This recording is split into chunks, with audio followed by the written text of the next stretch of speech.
Welcome back, Kipsters.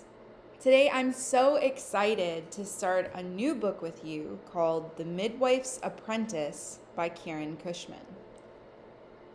Before we get started, be sure to answer the first question that asks you to look carefully at these two covers of the book and make an inference about the setting and main character.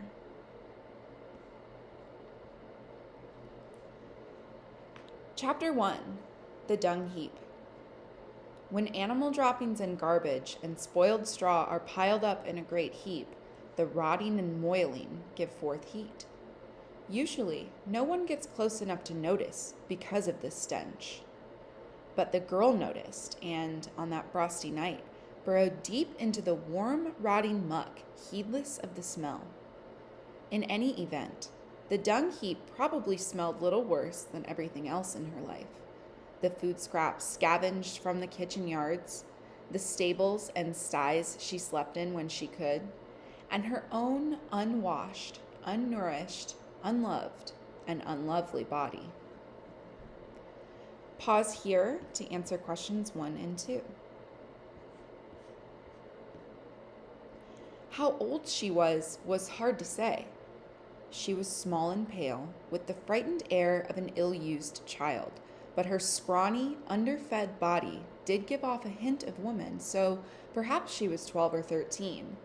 No one knew for sure, least of all the girl herself, who knew no home, and no mother, and no name but Brat, and never had. Someone, she assumed, must have borne her and cared for her lest she toddle into the pond and changed her diapers when they reeked, but as long as she could remember, Brat had lived on her own by what means she could, stealing an onion here or helping with the harvest there in exchange for a night on the stable floor. She took what she could from a village and moved on before the villagers with their rakes and sticks drove her away.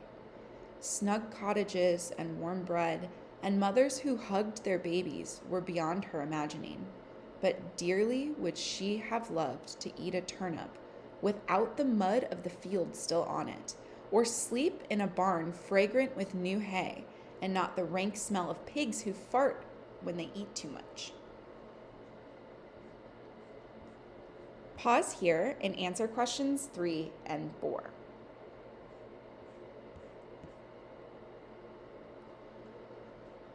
Tonight, she settled for the warm rotting of a dung heap where she dreamed of nothing, for she hoped for nothing and expected nothing. It was as cold and dark inside her as out in the frosty night. Morning brought rain to ease the cold, and the kick of a boot in Brat's belly. Hunger. Brat hated the hunger most, or was it the cold? She knew only that hunger and cold cursed her life and kept her waking and walking and working for no other reason than to stop the pain. Dung beetle, smelly old dung beetle sleeping in the dung. Boys. In every village, there were boys teasing, taunting, pinching, kicking.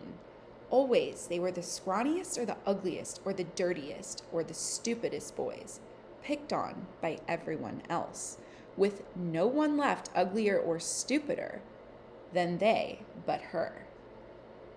And so they taunted and tormented her. In every village, always, she closed her eyes. Hey boys, have off. You're mucking up the path and my new Spanish leather shoes. Away.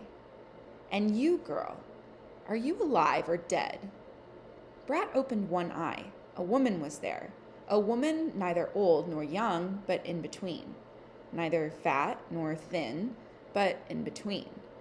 An important-looking woman, with a sharp nose and a sharp glance, and a wimple starched into sharp pleats. Good, said the woman. You're not dead. No need to call the bailiff to cart you off. Now out of that heap and away. The fierce pain in her stomach made Brat bold. Please, may I have somewhat to eat first? No beggars in this village. Away. Please, mistress, a little to eat. Those who don't work don't eat. Pause here to answer questions 5 and 6. Brat opened her other eye to show her eagerness and energy. I will work, mistress. I am stronger and smarter than I seem. Smart enough to use the heat from the dung heap, I see. What can you do? Anything, mistress, and I don't eat much. The woman's sharp nose smelled hunger, which she could use to her own greedy purpose. Get up, then, girl. You do put me in mind of a dung beetle burrowing in that heap. Get up, beetle, and I may yet find something for you to do. So Brat, newly christened Beetle, got up, and the sharp lady found some work for her to do and rewarded her with dry bread and half a mug of sour ale, which tasted so sweet to the girl that she slept in the dung heap another night, hoping for more work and more bread on the morrow. And there was more work, sweeping the lady's dirt floor, and washing her linen in the stream, and carrying her bundles to those cottages where a new baby was expected, for the sharp lady was a midwife. Beetle soon acquired a new name, the Midwife's Apprentice, and a place to sleep that smelled better than the dung heap, though it was much less warm. Pause here to answer questions 7 through 10.